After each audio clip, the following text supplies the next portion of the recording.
और इसमें अगर हम दोषी पाए जाते हैं तो जेल क्या है, मुझे फांसी पे चढ़ा दो। जो रूपंचक में जो घटना हुआ है उसमें हमारे भाई और मेरे भतीजा का नाम दिया गया है, मेरा भी नाम दिया गया है, मेरे और भी जो सगे संबंधी हैं बटेश्वर पांडे उसका भी नाम दिया गया है। तो मैं यहाँ की प्रशासन से यह पूछना चाहता हूँ कि इसके पहले शंभू मिश्रा जी का हत्या हुआ, उसमें आप लोगों ने कितने लोगों को अरेस्ट किए, कितने लोगों को अरेस्ट किए? ठीक है, सतीश पांडे के ऊपर, मुकेश पांडे के ऊपर एलिगेशन लगा, आपको उचित लगा, आपने जाकर के अरेस्ट किया। अगर वो अपराधी होते तो भाग करके जाकर के लुका गए होते।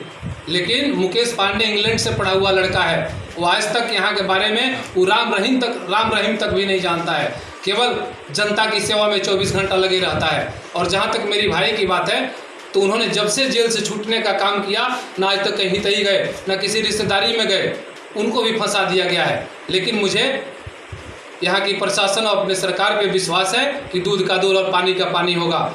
इसके पहले शंभू मिश्रा का हत्या, उसमें 6 आदमी का नेम्ड FIR है, अभी तक उसमें कितने लोगों का अरेस्टिंग हुआ?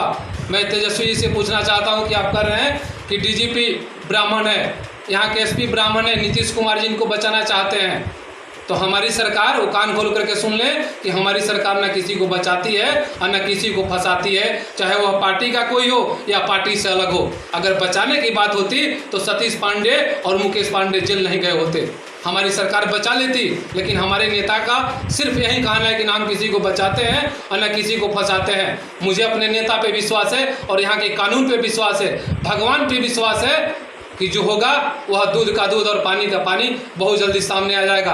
आज मेरे संबंधी मुन्ना तिवारी को क्रिमिनलों के द्वारा छलनी कर दिया गया, अभी तक इसमें कितने लोगों का अरेस्टिंग हुआ? तेजस्वी जी कहते हैं कि मैं पटना से पैदल मार्च करूंगा अगर विधायक का अरेस्टिंग नहीं हुआ तो मैं भी उनको चुनौती देना चाहता हूं कि अगर इन लोगों का भी अरेस्टिंग नहीं हुआ तब मैं यहां से दिल्ली और पटना एक एक कर दूंगा। वो पहली बार विधानसभा में जाने का काम किए हैं और मैं चौथी बार विधानसभा में जाने का काम किया हूँ। विरासत में मुझे नहीं मिला है, मुझे अपने कर्म से मिला है और मैं केवल एक ही नेता का जानता हूँ, नीतीश कुमार। इसलिए कि हमारे नेता न्याय करते हैं, कभी अन्याय नहीं करते हैं, वो चाहे अपना हो या विरोधी हो।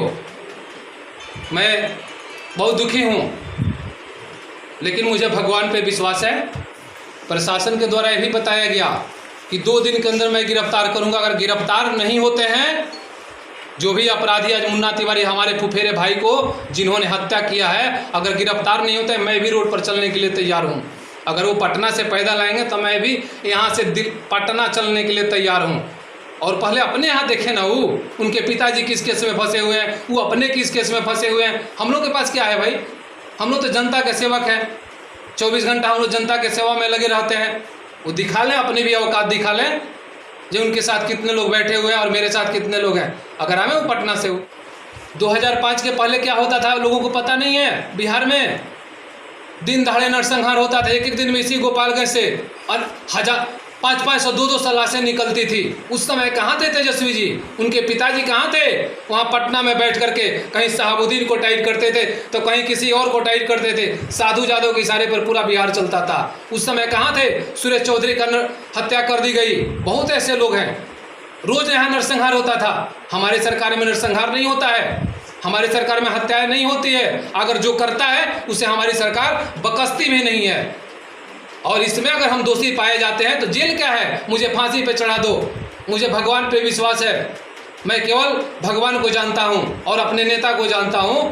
लेकिन जो लोग इस घटना में हैं उनकी गिरफ्तारी अगर 2 दिन के अंदर नहीं होती है तो मैं भी आंदोलन करूंगा और मैं भी उनके वहाँ जिस आवास में रहते हैं उनके दरवाजे पर चल करके वहाँ हम लोग भी बैठने का काम करेंगे।